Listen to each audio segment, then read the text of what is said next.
ಇಂದು ರಸ್ತೆಗಳಲ್ಲಿ ಎಲೆಕ್ಟ್ರಿಕ್ ವಾಹನಗಳ ಹವಾ ಜೋರಾಗಿದೆ. ಆದರೆ ನಿಮ್ಮ ಕಾರಿನ ಕೆಳಗಿರುವ ಆ ಶಕ್ತಿಯುತ ಬ್ಯಾಟರಿ ಎಷ್ಟು ಸುರಕ್ಷಿತ? ಇತ್ತೀಚಿನ ದಿನಗಳಲ್ಲಿ ನಾವು ಕೇಳುತ್ತಿರುವ ಇವಿ ಫೈರ್ ಸುದ್ದಿಗಳ ಹಿಂದಿನ ಅಸಲಿ ವಿಜ್ಞಾನವೇನು?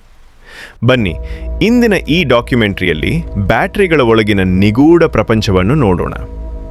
ಸಾಮಾನ್ಯವಾಗಿ ನಾವು ಬಳಸುವ ಲಿಥಿಯಂ ಅಯಾನ್ ಬ್ಯಾಟರಿಗಳ ಒಳಗೆ ಸೆಪರೇಟರ್ ಎಂಬ ಅತ್ಯಂತ ತೆಳುವಾದ ಪದರವಿರುತ್ತದೆ. ಬ್ಯಾಟರಿ ಅತಿಯಾಗಿ ಬಿಸಿಯಾದಾಗ ಅಥವಾ ಹೊರಗಿನಿಂದ ಯಾವುದಾದರೂ ಪೆಟ್ಟು ಬಿದ್ದು ಡ್ಯಾಮೇಜ್ ಆದಾಗ ಈ ಪದರವು ಕರಗಿ ಹೋಗುತ್ತದೆ. ಇದು ಥರ್ಮಲ್ ರನ್ಅವೇ ಎಂಬ ಅಪಾಯಕಾರಿ ಪ್ರಕ್ರಿಯೆಯನ್ನು ಆರಂಭಿಸುತ್ತದೆ. ಅಂದರೆ ಇದು ಕೇವಲ ಸೆಕೆಂಡುಗಳಲ್ಲಿ ಸಾವಿರಾರು ಡಿಗ್ರಿ ಶಾಖವನ್ನು ಬಿಡುಗಡೆ ಮಾಡಿ ಬೆಂಕಿ ಹತ್ತಿಕೊಳ್ಳುವಂತೆ ಮಾಡುತ್ತದೆ. ಆದರೆ ಹೆದರಬೇಡಿ, 2026ರ ಹೊಸ ತಂತ್ರಜ್ಞಾನದಲ್ಲಿ ನಾವು ಈ ಸಮಸ್ಯೆಗೆ ಪರಿಹಾರ ಕಂಡುಕೊಂಡಿದ್ದೇವೆ. ಈಗ AI ಪವರ್ಡ್ BMS ಅಥವಾ ಸ್ಮಾರ್ಟ್ ಬ್ಯಾಟರಿ ಮ್ಯಾನೇಜ್ಮೆಂಟ್ ಸಿಸ್ಟಮ್ಗಳನ್ನು ಬಳಸಲಾಗುತ್ತಿದೆ. ಈ ಅತ್ಯಾಧುನಿಕ ಚಿಪ್ ಪ್ರತಿ ಸೆಕೆಂಡಿಗೆ ಬ್ಯಾಟರಿಯ ಉಷ್ಣಾಂಶ ಮತ್ತು ವೋಲ್ಟೇಜನ್ನು ಪರೀಕ್ಷಿಸುತ್ತದೆ.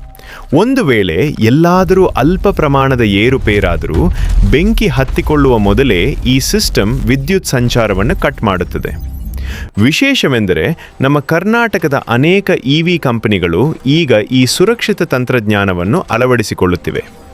ತಂತ್ರಜ್ಞಾನ ಬೆಳೆದಂತೆ ಸುರಕ್ಷತೆಯೂ ಹೆಚ್ಚುತ್ತಿದೆ. ಈ ಮಾಹಿತಿ ನಿಮಗೆ ಇಷ್ಟವಾದರೆ ಮೆಕ್ಯಾನಿಕಲ್ ಇಂಜಿನಿಯರಿಂಗ್ ಬಗ್ಗೆ ಇಂತಹ ಮತ್ತಷ್ಟು ಆಸಕ್ತಿದಾಯಕ ವಿಡಿಯೋಗಳಿಗಾಗಿ ಸಬ್ಸ್ಕ್ರೈಬ್ ಮಾಡಿ.